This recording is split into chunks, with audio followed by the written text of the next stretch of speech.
Hi friends, this is Pani and welcome to my channel. বন্ধুরা, আজকের ভিডিওটা কিন্তু খুবই স্পেশাল। আজকে আমি তোমাদের জন্য কিছু অ্যাডভান্সড সেন্টেন্স নিয়ে এসেছি। দেখো, প্রতিদিনের ব্যবহৃত কিছু সেন্টেন্স অর্থাৎ প্রতিদিনের ব্যবহৃত নর্মাল ইংলিশ বা বেসিক ইংলিশটাকে বাদ দিয়ে আমরা কিছু অ্যাডভান্সড ইংলিশ শিখব। অর্থাৎ প্রায় একই অর্থে আমরা বেসিক ইংলিশের জায়গায় অ্যাডভান্সড ইংলিশ কি করে বলতে পারি, আজকে আমরা সেটা শিখব। এমন কিছু সেন্টেন্স যে সেন্টেন্সগুলোকে তোমরা বেসিক ইংলিশ বা নর্মাল ইংলিশের জায়গায় ব্যবহার করতে পারো। আর ঠিক এভাবেই নিজেদের কনভারসেশনটাকে আরেকটু উন্নত বা একটু অ্যাডভান্সড করে তুলতে পারো। তো তোমরা বুঝতে পারছো আজকের ভিডিওটা কতটা ইম্পর্টেন্ট। আজকের ভিডিওটার পরে তোমরা আর বেসিক ইংলিশ বা নর্মাল ইংলিশ বলবে না। তো কোথাও যাবে না, আমার সাথে ভিডিওটা একদম শেষ পর্যন্ত থাকবে। যা চ্যানেলে নতুন অর্থাৎ প্রথম আমার ভিডিও দেখছো তারা প্লিজ চ্যানেলটাকে সাবস্ক্রাইব করে নিও, তাহলে যখনই আমি ভিডিও আপলোড করবো তোমরা নোটিফিকেশন পেয়ে যাবে। তো আর দেরি না করে চলো শুরু করা যাক আজকের ভিডিও। প্রথম সেন্টেন্সটা হলো আমি খুব ব্যস্ত, আই এম ভেরি বিজি। এটাই আমরা সাধারণত বলে থাকি। দেখো, এটা হলো নর্মাল ইংলিশ বা বেসিক ইংলিশ। আমরা এই সেন্টেন্সটার পরিবর্তে এটা বলতে পারি I am swamped with work. I am swamped with work.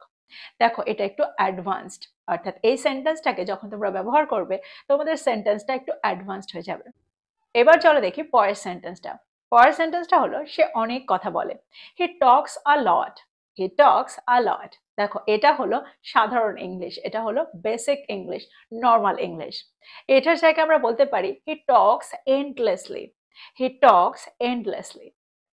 পরেরটা হলো তিনি স্পষ্টভাবে কথা বলেন। আমরা সাধারণত কি বলে থাকি? He speaks clearly. দেখো, এটা হলো বেসিক ইংলিশ। এটার জায়গায় আমরা এটাও বলতে পারি হি আর্টিকুলেটস হিজ ওয়ার্ডস ইম্প্যাকেবলি। হি আর্টিকুলেটস হিজ ওয়ার্ডস ইম্প্যাকেবলি। এটা হলো advance sentence and sounds good. তো এটাকে ব্যবহার করো। পরেরটা দেখো। পরের সেন্টেন্সটা হলো গল্পটা খুব দুঃখের ছিল। আমরা কি বলে থাকি, অর্থাৎ নর্মাল ইংলিশটা কি হয়? The story very sad. দেখো, এটা খুবই পুরনো, এটাকে আর আমরা বলবো না। এই সেন্টেন্সটার জায়গায় একটু অ্যাডভান্সড বলবো। এই সেন্টেন্সটার জায়গায় আমরা একটা অ্যাডভান্সড সেন্টেন্স বলতে পারি। সেন্টেন্সটা কি হবে? The story was deeply heart breaking. The story was deeply heart breaking. পরের সেন্টেন্সটা হলো সে মনোযোগ সহকারে পড়াশোনা করছে। He is studying attentively. He is studying attentively. এই সেন্টেন্সটার জায়গায় আমরা কি বলতে পারি, অর্থাৎ এই নর্মাল ইংলিশটার জায়গায় আমরা অ্যাডভান্সড ইংলিশ কি বলতে পারি? He is deeply engrossed in studying. He is deeply engrossed in studying. তোমরা হয়তো ভাবছো যে প্রত্যেকটা সেন্টেন্সে ঠিক সেই অর্থ আসছে না, একটু অন্যরকম অর্থ আসছে। দেখো, এটাই হচ্ছে আমাদের ভুল। আমরা যখন ইংরেজি বলি তখন আমরা ভাবি ঠিক একই ইংলিশ বলবো, অর্থাৎ একই অর্থ রেখে আমরা বলবো। কিন্তু অ্যাডভান্সড ইংলিশে অর্থটা একটু পরিবর্তন হতে পারে, কিন্তু একই অর্থ আমরা বোঝাতে চাইছি সেটা পরিষ্কার থাকে। আর এই সেন্টেন্সগুলো বেশ কিছুটা অ্যাডভান্স, যেগুলোকে ব্যবহার করে আমরা সঠিকভাবে বোঝাতে পারি যে আমরা ঠিক কি অর্থ করতে চাইছি, আর সেন্টেন্সটার উপরে বেশ জোরও দিতে পারি। এবার চলো দেখি পরের সেন্টেন্স। পরের সেন্টেন্সটা হলো ঘরটা পরিষ্কার। The room is clean. এটাই হলো বেসিক ইংলিশ। এটার জায়গায় আমরা বলতে পারি the room is spotless. The room is spotless. That means ঘরটা ঝকঝকে, ঘরটা একদম পরিষ্কার, নিট অ্যান্ড ক্লিন। পরের সেন্টেন্সটা হলো আমি খুব ক্ষুধার্ত। I am very hungry. This is the normal one, this is the basic one. And what could be the advanced one? I am starving. I am starving. তো এবার থেকে যখন খুব খিদে পাবে তোমরা বলবে না ভেরি হাংরি, এটার পরিবর্তে বলবে I am starving. I am starving. এবার চলো দেখি পরের সেন্টেন্সটা। পরের সেন্টেন্সটা হলো বাড়িটা অনেক বড়। আমরা সাধারণত কি বলে থাকি, অর্থাৎ বেসিক ইংলিশটা কি হয়? The house is very big. কিন্তু এটার পরিবর্তে আমরা বলতে পারি the house is enormous. The house is enormous, যার অর্থ হলো বাড়িটা বিশাল। দ্য নেক্সট সেন্টেন্স ইজ আবহাওয়াটা খুব গরম। The weather is very hot. দেখো, এটাই আমরা বলে থাকি সাধারণত, অর্থাৎ this is the basic sentence, this is the normal English. এটার পরিবর্তে আমরা কি বলতে পারি? The weather is scorching. The weather is scorching. পরের সেন্টেন্সটা হলো আমি খুব ক্লান্ত। I am very tired. দেখো, এটাই আমরা বলে থাকি নর্মাল ইংলিশে, এটাই হলো বেসিক ইংলিশ। তাহলে অ্যাডভান্সড ইংলিশ কি হতে পারে? I am আটারলি exhausted. I am আটারলি exhausted. That means আমি সম্পূর্ণভাবে ক্লান্ত। বা আমরা এটাও বলতে পারি I M completely drained. I am completely drained. পরের সেন্টেন্সটা হলো আমি তোমাকে পরে কল করব, বা আমি তোমাকে পরে কল করে নেব।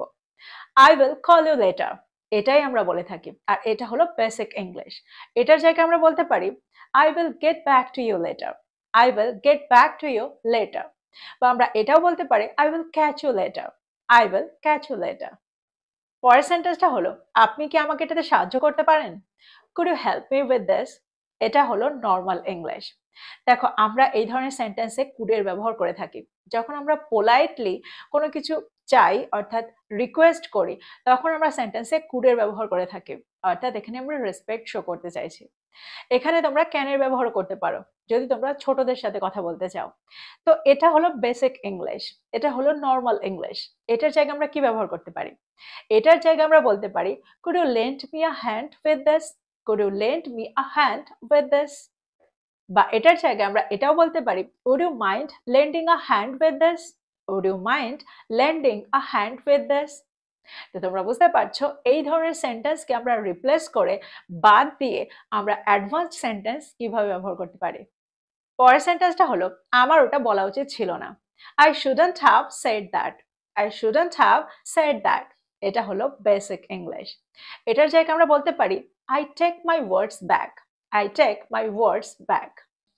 পরের সেন্টেন্সটা হলো কাজটা শেষ করা হয়েছে, দ্য ওয়ার্ক ইজ ডান। এটাই আমরা বলে থাকি, এটাই হলো নর্মাল ইংলিশ। এটার জায়গায় আমরা কি বলতে পারি? The work has been meticulously completed, the work has been meticulously completed. পরের সেন্টেন্সটা হলো ট্রেনটা আসছে, দ্য ট্রেন ইজ কামিং। এটাই আমরা বলে থাকি। এটার জায়গায় আমরা বলতে পারি the train is approaching, the train is approaching. বা আমরা এটাও বলতে পারি the train is approaching swiftly. যদি আমি বলি আমি পড়তে খুব ভালোবাসি, আই লাভ রিডিং, এটাই আমরা বলে থাকি। And this is the basic sentence. এটার জায়গায় আমরা কি বলতে পারি? I have a profound passion of reading, I have a profound passion of reading. পরের সেন্টেন্সটা হলো সিনেমাটা মজা, দ্য মুভি ইজ ফানি। এটা হলো বেসিক ইংলিশ, নর্মাল ইংলিশ। এটার জায়গায় আমরা কি বলতে পারি? The movie is hilariously entertaining, the movie is hilariously entertaining. পরের সেন্টেন্সটা হলো খাবারটা খুব সুস্বাদু, the food is very tasty. এটাই আমরা বলে থাকি। এটার জায়গায় আমরা কি বলতে পারি? The food is absolutely delicious, the food is absolutely delicious. পরের সেন্টেন্সটা হলো সিনেমাটা সত্যিই ভালো, the movie is really good. দেখো এটা হলো বেসিক সেন্টেন্স, বেসিক ইংলিশ। এটার জায়গায় আমরা কি বলতে পারি? The movie is absolutely phenomenal, the movie is absolutely phenomenal. পরের সেন্টেন্সটা হলো বইটা আকর্ষণীয়, দ্য বুক ইজ ইন্টারেস্টিং। এটা হলো বেসিক ইংলিশ, নর্মাল ইংলিশ। এটার জায়গায় আমরা কি বলতে পারি? The book is deeply engrossing, the book is deeply engrossing. And the next one is আমি তোমার সাথে কাল দেখা করব, I will meet you tomorrow. এটা হলো বেসিক ইংলিশ। এটার জায়গায় আমরা কি বলতে পারি? I will catch up with you tomorrow, I will catch up with you tomorrow। Let's plan to connect tomorrow at our convenience, let's plan to connect tomorrow at our convenience। তো তোমরা বুঝতে পারছো কতভাবে আমরা বলতে পারি একটা বেসিক ইংলিশকে নর্মাল ইংলিশের জায়গায়, বেসিক ইংলিশের জায়গায়। তো তোমরাও এবার নর্মাল ইংলিশ বন্ধ করো, নর্মাল ইংলিশের জায়গায় অ্যাডভান্সড সেন্টেন্স তৈরি করে অ্যাডভান্স ইংলিশ বলে নিজেদের কনভারসেশনটাকে আর একটু অ্যাডভান্সড করে তোলো। তো এই ছিল কিছু অ্যাডভান্সড সেন্টেন্স। আমার মনে হয় প্রত্যেকটা সেন্টেন্সকে তোমাদের ইউজফুল মনে হয়েছে, তোমাদের ভালো লেগেছে। প্রত্যেকটা সেন্টেন্সকে নোট ডাউন করো আর এগুলোকে তোমাদের কনভারসেশনে ব্যবহার করো। তো এই ছিল আজকের ভিডিও, এই ছিল আজকের টপিক। ভিডিওটা ভালো লাগলে লাইক করতে ভুলে যেও না, বন্ধুদেরকে শেয়ার করো যারা ইংরেজি শিখছে। So this is all about today. I will be back with another video. Till then, take care. Thank you for watching this video. Bye bye.